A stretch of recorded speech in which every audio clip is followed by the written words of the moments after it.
Dude, mukhang nangangailangan talaga itong si Ryu ng work eh. Sige na, pagbigyan mo na siya. Hayaan mong patunayan niya na kaya niya. Wika naman ng kaibigan nito. Napabuntong hininga naman sa James. Muling sinuyod ng tingin na lalaki na sa kanyang harapan. Kung wala lang talaga itong bigote, mapagkakamalan itong babae. Lalo pat maganda itong lalaki. Napakakinis pa na muka at mamula-mula pa. Pero imposible naman babae ito lalo pat batid ng kanyang assistant na galit siya sa mga babae. Nag-isip siya ng maaaring trabaho nito. Hindi naman niya maaaring tanggihan ito lalo pat naging mabuti naman sa kanya si Robert. Simula't simula pa lang. Kaya bilang pasasalamat dito, tatanggapin niya ang pinsan nito. Pero dahil hindi rin naman daw ito nakapag-college, kaya hindi rin ito pwede sa opisina. Okay, tanggap ka na. Maaari ka na magsimula bukas. Seryosong pahayag niya. Napansin niya ang pagliwanag na mukha ng pinsan ni Robert. Namilog din ang mata nito at napatakip pa sa bibig nito ang kamay. Napakunot na utulos siya. Animoy babae ito kung kumilos. Ngunit agad itong tumuwid nang mapansing nakatingin siya dito. Salamat po sir. Makakaasa po kayo na pagbubutihin ko pang trabaho. Nakangiting pasasalamat dito sa malaking boses. Medyo natatawa nga siya sa boss dito. Animoy iniipit na ewan o sadyang pinapalaki nito. Mabuti naman kung ganoon. Bukas na bukas din ay dalhin mo na ang iyong mga kagamitan dito sa mansyon. Wika niyang muli dito. Po? Ibig sabihin po ba sir, stayin ako dito? Medyo alanganing tanong nito. Oo naman, bakit mo kaya tang ayaw mo? Kunot nung wika niya. Naku hindi po sir, gusto ko nga po eh. At saka, ano nga po pala magiging trabaho ko? Tanong nitong nakangiti pero halatang napipilitan lamang ang ngiting iyon. Medyo nakaramdam tuloy siya ng inis. Alalay, yan lang sa maaari ko ibigay sa'yo. Ayoko namang sa sakahan ka ilagay o sa taniman. Mukhang hindi mo kakayanin at mukhang wala ka talagang alam sa kahit na anong trabaho eh. Pero nasa sa'yo kung ayaw mo. Wala na akong magagawa pa doon.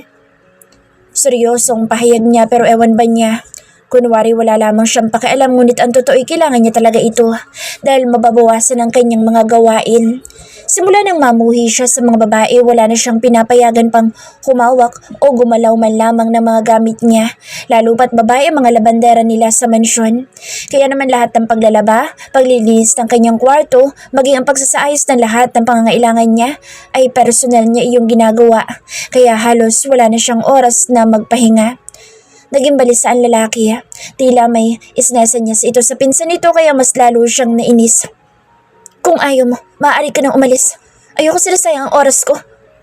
Mariim pahayag niya. Naku, payag po ako sir. Payag na payag po ako maging alalay ninyo. Wika nito habang nakangiwi. Sunod-sunod naman ang naging paglunok ni Rihanna. Hindi niya lubos maisip na magiging alalay siya ng lalaki. Sinabi lamang niya iyon kanina pero hindi naman niya akalaing tototohanin nito iyon.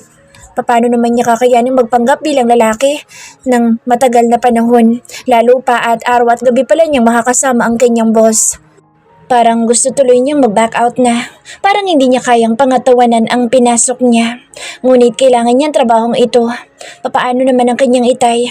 Ang bayarin sa ospital, lalo na sa operasyon nito. Maging alupa nilang kinamkam ng walang kwentang si Apo Igok. Kaya wala siyang ibang choice kundi ang tanggapin ng trabaho bilang alalay ng kanyang boss. Bahala na si Batman. Kakayanin ko ito para kay tatay. Wika niya sa sarili. Kung ganoon naman pala, maaari ka nang umuwi para makapag-impake ka na. Wika ng kanyang boss. Medyo naiilang siya na may taong nag-uutos sa kanya pero natural lamang naman na iyon, lalo pat alalay na siya nito. Dapat na siyang masanay. Hindi rin niya magawang tumingin ng diretso sa mukha ng kanyang boss. Ewan ba niya, naiilang talaga siya. Sir, may nais po sana akong ipakiusap sa'yo. Ako na po makikiusap para sa pinsan ko. Wika naman ni Robert. Alam niyang sasabihin na ni Robert ang tungkol sa pag-advance niya ng sahod sa kanyang boss. Nakakahiya talaga lalo na at hindi pa nga siya nagsimula man lang. Heto at i-advance na niya ang sahod dito. Hindi pa nga niya alam kung magkano ang sahod niya. Para tuloy nais niyang pigilan ng pinsan sa pagsasabi sa kanyang boss. Ano ba yun Robert? Seryosong tanong ng kanilang boss. Ang lalaki naman na kaibigan nito ay abala sa pagkalikot sa cellphone. Sir, nais po sana ni Rio na mag-advance sa inyo ng sahod para po sa kanyang tatay na nakaratay ngayon sa ospital. Naoperahan po kasi ito kanina lamang na umaga, ngunit wala pa pong bayad iyon. Kahit down ay wala pa kaya kailangan po nila ng pera, sir. Sana po'y mapagbigyan mo siya.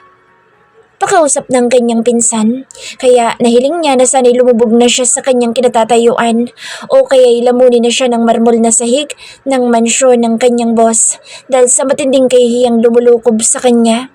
Pinagpapawisan din siya ng butil-butil lalo pat hindi agad nakaimik ang kanyang boss. Maging ang kaibigan nito ay tila natigilan din at napatingin sa kanya. Okay lang po sir, kahit wag na po. Pasensya na po. Nahihiyang paumanhin niya dito. Tumingin naman sa kanya ang pinsan ngunit ang kanyang boss ay nanatiling tahimik lamang. Okay, ibibigay ko ang buong 6 na buong sweldo mo. Ngayon, bilang tulong ay dadagdagan ko na rin ng 10,000. Pero hindi iyon kasama sa babayaran mo. Tulong ko na iyon. Basta ipangako mo lang na ayusin mo ang trabaho mo at hindi mo ko tatakasan. Nakangiti ng bahagyang pahayag ng kanyang boss. OMG, totoo po ba sir? Oh, salamat po. Bulalas niya at saka nilapitan niya ang kanyang pinsan at hawak kamay silang tumalon-talon at may kasabay pang tili. Huli na nang ma-realize nila ang ikinilos nila. Kunot noong napatunganga sa kanila ang kanilang boss at ang kaibigan nito. Agad naman silang tumigil ng kanyang pinsan na si Robert. Nakangawi pa siya ng dahan-dahan at humarap dito. Sorry po sir, nadala lang ako ng sobrang kasiyahan. Bale, nasali lang po kasi kami ni Robert ng ganoon. Tarantang paumanhin niya dito. Pinagpapawisan na siya dahil hindi pa rin ito nagsasalita. Nakakunot ang noo na tila inaaraw kung totoo ang kanyang sinasabi. Oo nga po sir. Alam niyo naman na may kalambutan akong kumilos, diba? So ayun, medyo nahahawa sa akin si Cuz. Pero sigurado po ako na parehas kaming barako. Pasensya na po sir. Hingim paumanhin din ang kanyang pinsan dito. Sige, pero next time, huwag niyo nang gagawin sa harap ko yan. Ha? Medyo masagwa kasing tingnan. Nakangiwi at tila nandidiri na pahayag nito. Oo naman po sir, promise po hindi na. Wika niya. Siguro naman, hindi ka bakla, Rio, ano? Pahabol na tanong naman ni Sir Carlo. Naku, hindi po sir. Malaki ang boses na sagot niya. Good, mabuti na yung malinaw. Nakangiti na wika nito. Saglit na nagpaalam sa kanila ang kanyang boss. Pagbalik ay may dala-dala na itong maliit na paper bag. Iniabot iyon sa kanya at sinabing i-check niya. Napanganga siya na makita ang laman ng paper bag. Pera iyon na tigi 1,000. Kinuha niya iyon at binilang. 70,000 pesos ang total at halos hindi siya makapaniwala na hawak na niya ang perang kailangan niya. Sa totoo lang, ngayon pa lang siya nakahawak ng ganoong kalaking pera at hindi niya maintindihan ang kanyang nararamdaman. Naluluha siya sa galak at dahil sa sobrang kagalakan, hindi na siya nakapag-isip pa. Bigla niyang niyakap ang kanyang boss at saka paulit-ulit na sinasabi ang katagang salamat. Nanigas naman si James dahil sa ginawa ng kanyang alalay. First time na may yumakap sa kanya ng ganito. Isa pa, total stranger pa ito sa kanya. Kahit si Carlo, hindi siya nito niyayakap ng ganoon. Nakasubsob pa ang mukha nito sa kanyang balikat lalo pat may kalitan nitong lalaki. Pero imbis na masagwa siya, kakaibang epekto ng yakap nito sa kanya. Maging ang natural na amoy nito na animoy amoy ng isang babae. Ang amoy ng buhok nitong maiksi nga, ngunit halatang alagang-alaga dahil napakabango at makintab. Mukha mang bagong gupit, ngunit bumagay naman dito ang gupit. Yun nga lang, nagmukha itong binabae. Napatikim siya at saka pasimpleng lumayo sa lalaki. Hindi niya nagugustuhan naging epekto sa kanya ng yakap nito. Kakaiba, hindi talaga niya ma-explain. Sorry ulit sir. Malaki ang boses na hingim paumanhin nito sabay pahid ng luha. Bahagya na lamang siyang tumango. 70,000 iyan. 60,000 para sa 6 month na salary mo at yung 10,000, tulong ko na sa iyo yun. Pahayag niya. 10,000 po ang monthly salary ko, sir? Napakalaki po noon para sa isang alalay. Sobrang salamat po talaga, sir. Wika nito, muling tumulo ang luha. Rio, pansin ko lang. Medyo iyakan ka kumpara sa ibang kalalakihan, no? Wika naman ni Carlo at tila nakakaloko ito sa pagkakangiti. Pasensya na po sir, medyo emotional lang po talaga ako ngayon dahil sa totoo lang po, hindi ko po talaga akalain na may mabuting puso ang tutulong sa akin ngayon. Ang tatay ko po ay nasa ospital ngayon at ang lupain po namin ay kinamkam ng ganit sa lupang taga sa amin, kaya hindi ko po talaga maiwasan ang hindi maiyak. Naluluhang pahayag nito. Medyo nakaramdam siya ng awa para dito. Maswerte pa rin talaga siya na hindi niya dinaranas ang mga ganitong problema. Kaya naman kapag talaga may lumapit sa kanya, lalo na isa sa mga tauhan nila, hindi siya nagpapahindi. Namana niya ang ugaling ito sa kanyang ama, kaya naman kapalit ng kabutihan nila sa mga ito ay ang matapat at dobleng kasipagan ng mga ito sa trabaho. Sorry, hindi ko alam. Wika nito, itinaas pa ang dalawang kamay. Ikaw talaga, Jude, puro kakalokohan. Sige na, Robert, ihatid mo ng pinsan mo. Alas 5 na din naman at saka para magawa pa niya mga dapat niyang gawin dahil bukas na umaga nais ko na nandito na siya sa bahay. Pahayag niya. Opo, sir. Salamat po. Wika naman ang kanyang assistant na si Robert. Maraming salamat po ulit, sir. Aagahan ko na lang po bukas. Wika naman ang pinsan nito. Sige na. Bukas ka na lang din bumalik, Robert. Mas mainam ko sabay na kayo ng pinsan mo na magtungo dito. Wika niyang muli. Salamat po, sir. Alis na po kami. Magkasabay na paalam ng mga ito. Magkasunod na rin itong lumabas ng bahay. Dude, akalaan mo yun? Mabait ka pala? As in ganun-ganun lang? Nagbitaw ka na kaagad ng ganung kalaking pera? Paano kung hindi pala nagsasabi ng totoo ang lalaking iyon? Mamaya niyan kasabot pa niyang pinsan niyang iyon para may pera sila na pan-cheats. Palatak ni Carlo. Sira, hindi ganoon ang assistant ko, no? Ilang buwan ko na rin siyang kasama, kaya kilala ko na siya. Tsaka nasa kanila na iyon kung lulukuhin nila ako. Basta ako tumulong dahil sa nangangailangan sila. Kung sa kakarampot na halaga na iyon, isisirain nila ang tiwala ko. Nasa kanila na iyon. Sila ang nawalan, hindi ako. Pahayag niya. Umiiral na naman ang pagiging kuripot at pagka-practical ng kanyang best friend. Kaya naman sa edad nitong 27, may sarili na itong negosyo na ito mismo ang nagtayo. Walang tulong mula sa mga magulang nito dahil mahirap lamang ang mga ito. Sipag at tiyaga lamang ay pinairal nito kaya naman nakapagpatayo na ito ng 10 branch sa ilang lugar sa Manila at maging bahay na pangarap nito sa magulang ay naipatayo na nito. May sarili na rin itong bahay. Yun nga lang sadyang malikot ito sa mga babae kaya hindi pa ito nag-aasawa. Matanda siya ng 3 taon dito pero hindi yun naging hadlang para hindi sila magkasundo.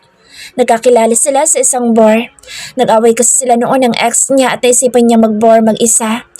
Napaaway siya sa isang lasing na guest. 5 ang mga ito at nag-iisa lamang siya.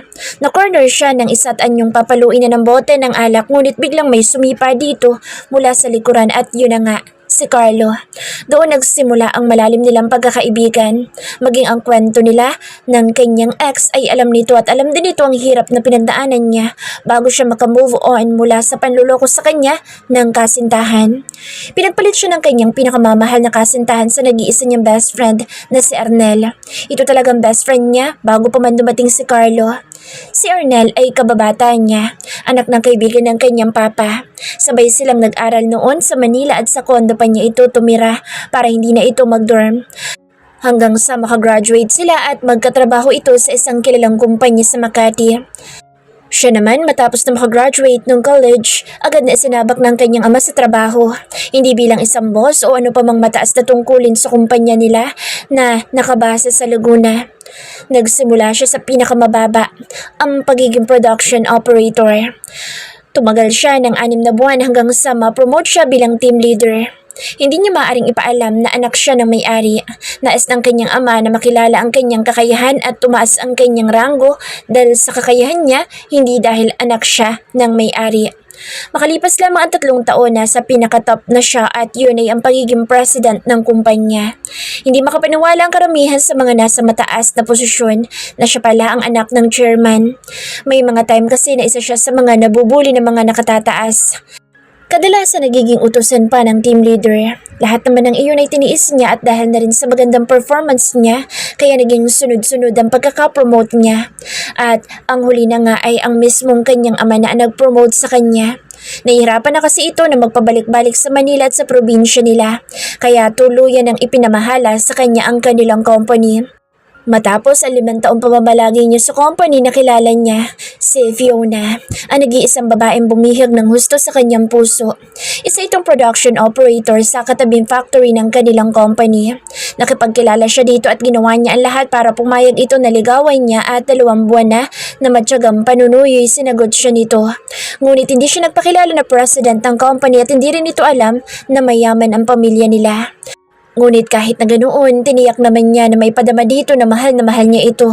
Lalo na kapag mga espesyal na araw nila, dinadala niya talaga ito sa mamahaling restaurant at nireregaluhan ng mamahalin, ngunit palagi lamang niyang sinasabi na pinag-ipunan lamang niya iyon dahil espesyal na araw nila.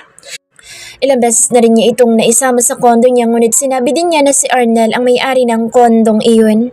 Maraming beses na rin na may namagitan sa kanila. Sa katunayan, sa loob ng 3 taon nilang pagiging magkasintahan, kulang na lamang sa kanila'y kasal. Akala niya noon ay mahal na mahal siya ng babae. Hanggang sa inaya na nga niya itong magpakasal at balak niyang sa asyenda sana ganapin ang kasal. Ngunit isang gabing umuwi siya sa kondo, doon niya nahuli ang kawalang hiyaan ng dalawa. Kapag pala hindi siya umuwi sa kondo, doon pala gumagawa ng milagro ang dalawa. Kadalasan kasi sa opisina lamang siya natutulog dahil na rin sa medyo may kalayuan ang Laguna at Pasay.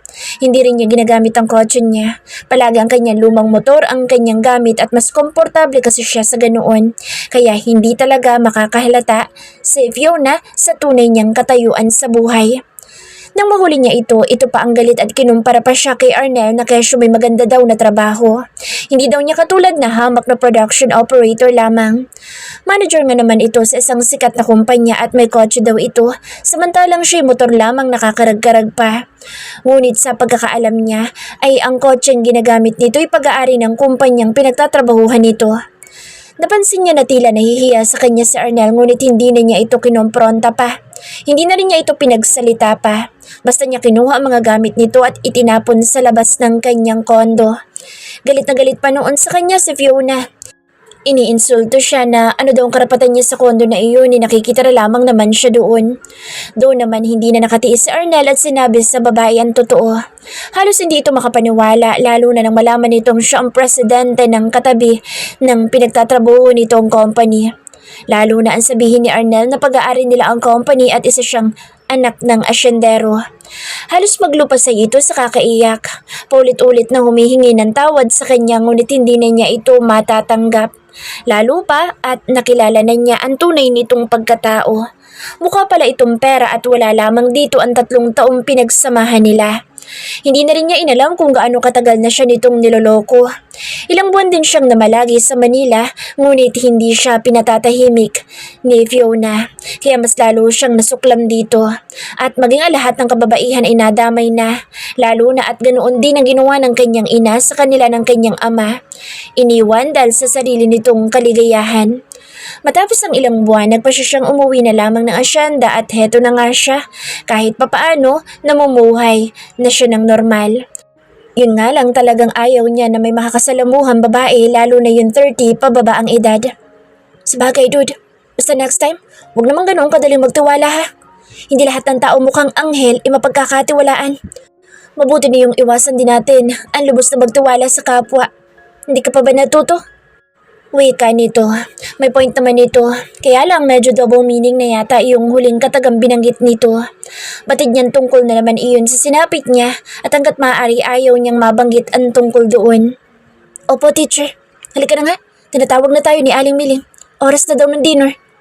Nakangiting wika niya dito para mabaling ang atensyon nito sa ibang bagay.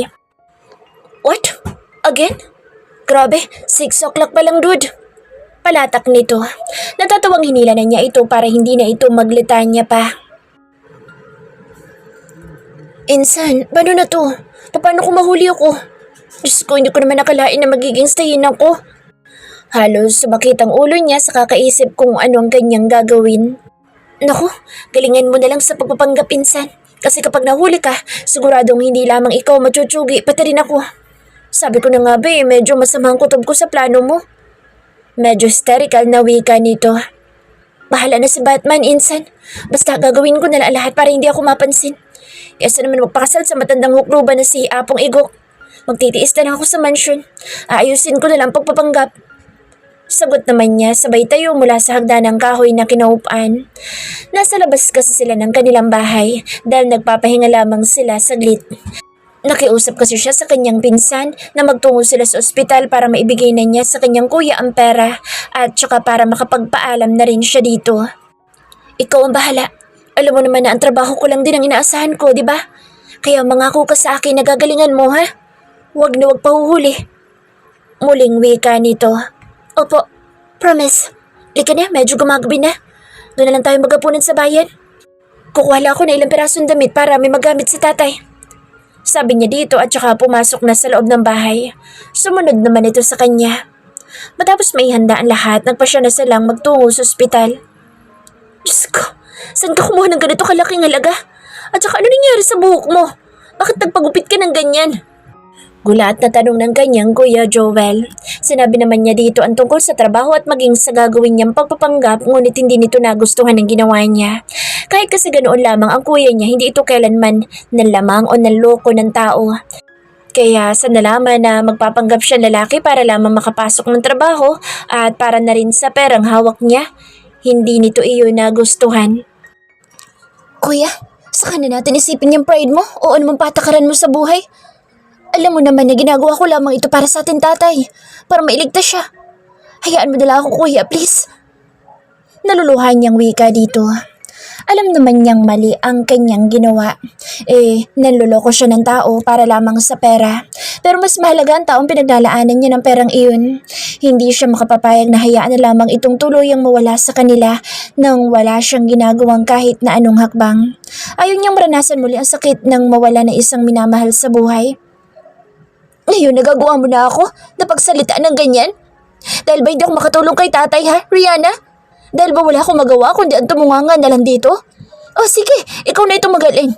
Ako na yung walang kwenta panganay. Punong-puno na sama ng loob na pahayag nito. Napailamos siya sa mukha gamit ang sariling kamay. Mali ang pagkaintindi ng kanyang kuya. Mali-mali pero masyado talaga itong matampuhin at medyo hindi rin naman talaga maganda ang kanyang mga nasabi. Kaya dapat lamang na mag-sorry siya dito.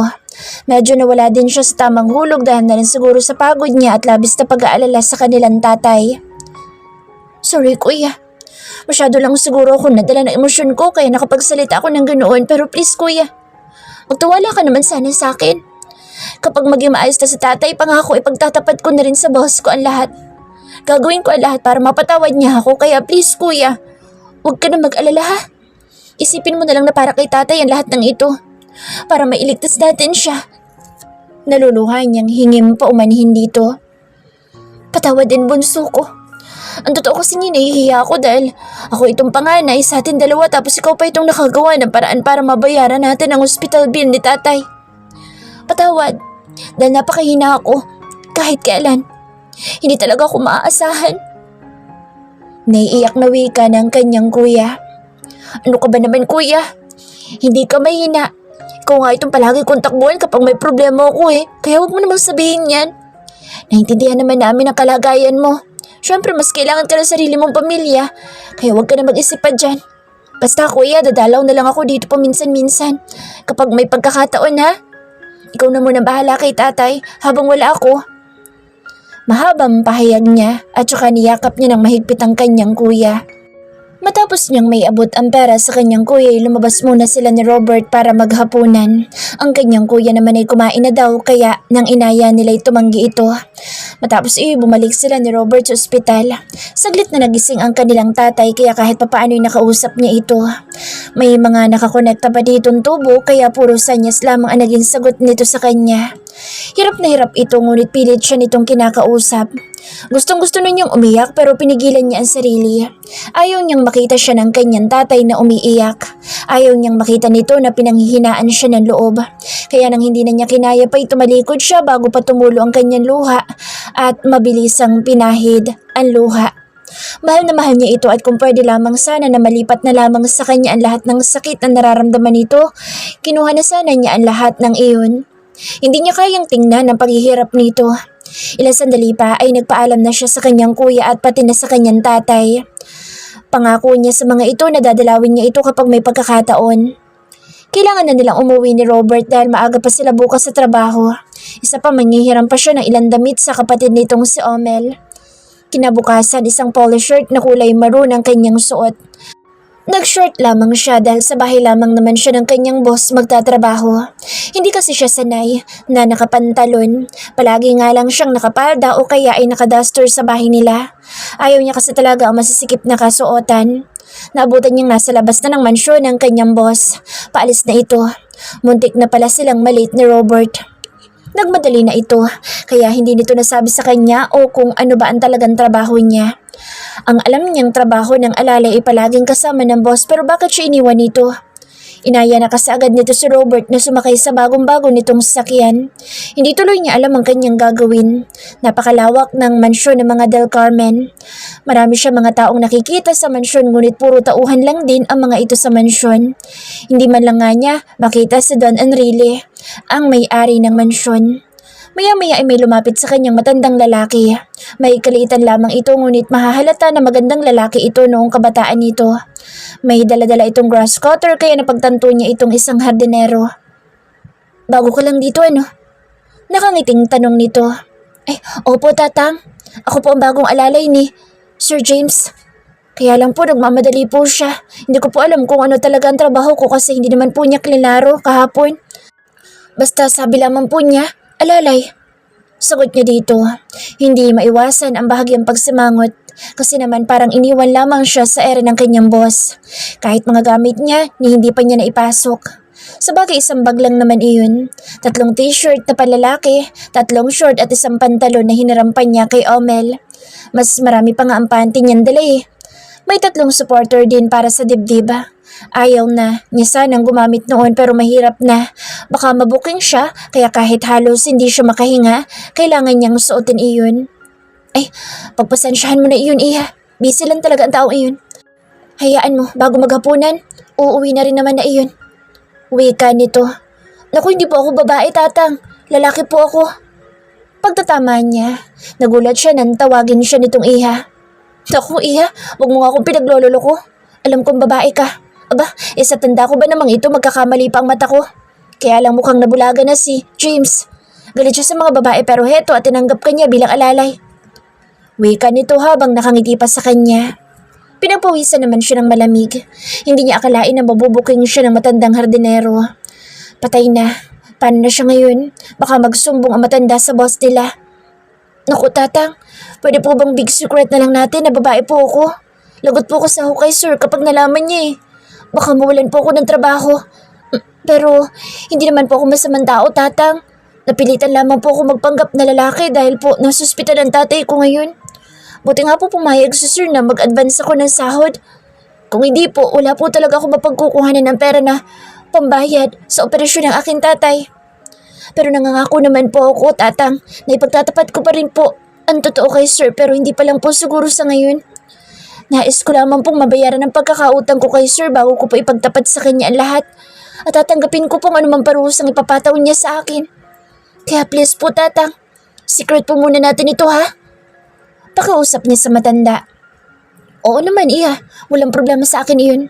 Alam ko namang mabait kang bata at saka masipag. Siguradong magagampanan mo ang tungkulin mo bilang alalay ni James. At maaaring ikaw makagamot ng sugatan niyang puso. Kaya pumapayag na ako. Nakangiti nitong wika. Naku, salamat po tatang. Promise po, ipagtatapat ko rin po ang lahat kay sir. Pero ano po yung tungkol sa sugatang puso? Naku-curious na tanong niya dito. Ay naku, wala yun iha. Sige na iayos mo na yung mga gamit sa iyong silid. Pumunta ka sa may silangang bahagi ng mansyon, sa pinakadulo. May makikita ka doong malaking silid. Yun ang silid ni James. Sa katapat noon, doon naman ang silid mo. Wika nito. Ganun po ba? Pero bakit niyo po alam na doon ang silid ko? Nagtatakang tanong niya pero baka naman close ito ng kanyang boss kaya alam nito. Sabagay mabait naman talaga ang matanda. Kung iba siguro baka sinumbong na kaagad siya nito. Nabanggit kasi sa akin ni James kahapon ang tungkol sa'yo at nabanggit niya na doon ang iyong silid. Sagot nito. Ganoon po ba tatang? Sige po, dadalhin ko na po itong gamit ko doon. Pero babalik po ako para tumulong sa inyo. Wala pa naman po akong gagawin eh. At saka naiinip din po ako kaagad kapag walang ginagawa. Kaya tutulungan ko na lang po kayo. Nakangiti na wika niya. Siya sige, ikaw ang bahala. Nakangiting sagot nito kaya naman nagpaalam na siya dito. Kumaway pa siya. Malawak naman ang pagkakangiti ng matanda habang tinatanaw ang papalayong si Rihanna. Nasa kanyang isipan, mukhang matutupad na ang pangarap niyang magkaroon ng asawa nag-iisang anak niya, na si James. Awang ang labing nakatitig lamang si Rihanna. Napakagandang silid na iyon. Hindi kayo nagkamali lamang ang matandang hardinero sa itinuro nitong silid? O baka naman naligaw lamang siya? Pagpasok niya sa main entrance ng mansyon, sinunod naman niya. Tinahak niya ang daan na patungo sa may silangang bahagi. At nang makita niya ang sinasabi nitong malaking silid na may katapat na silid, natiyak niyang iyon na nga. Malaki ang silid na nasa kabilang panig, katapat mismo ng pinto niya ang pinto nito. Pumasok siya sa loob at inusisa ang loob ng kwarto at saka siya umupo sa kama. Oh, ang lambot naman ng kamang to. Tuwang-tuwang sabi niya. Matagal na kasi niyang pangarap na magkaroon ng ganoong kalambot na kama. Kaya lang tanging papag nakawayan lamang ang higaan niya at banig ang sapin. Para tuloy siyang bata na nagpagulong-gulong sa kama at tumayo pa nga siya at saka tumalon-talon pa. At saka muling humiga at kinuha ang malaking una na napakalambot din. Tsaka niyakap niya iyon ng mahigpit. Maya-maya naging sunod-sunod ang kanyang paghikab. Halos hindi siya nakatulog kagabi dahil sa kakaisip, kaya naman ilang sandali lamang ay ginupo na siya ng matinding antok.